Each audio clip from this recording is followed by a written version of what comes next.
3561 கோடி செலவு. எதுக்குன்னு கேட்குறீங்களா? பிஜேபி கட்சி ஆஃபீஸ்க்காக 2014 இருந்து இந்த 2024 10 வருஷத்துக்குள்ள 900 மாவட்ட மாநில அலுவலகங்கள் வச்சுக்கோங்களேன். அந்த இடத்துக்கு எல்லாமே இவங்க ஆஃபீஸ் கட்டுனதுக்கு இவ்வளவு செலவு 3561 கோடி. டெல்லியில் வந்து பிஜேபி கட்சி ஆஃபீஸ் தலைமை அலுவலகம் வச்சுருக்காங்க. 1,70,000 ஸ்கொயர் ஃபீட்டில் 700 கோடி செலவில்.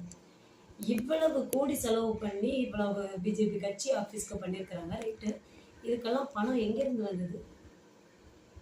இந்த மாதிரியான வீடியோஸ் தொடர்ந்து பார்க்குறதுக்கு சேனலை சப்ஸ்கிரைப் பண்ணிக்கோங்க.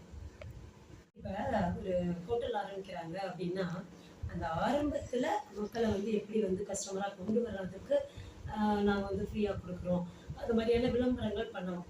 விளம்பரம் அதெல்லாம் அப்போ தான் வந்து மக்கள் நம்புவாங்க. ஆனால் வந்ததுக்கப்புறம் சாப்பிட்டதுக்கப்புறம்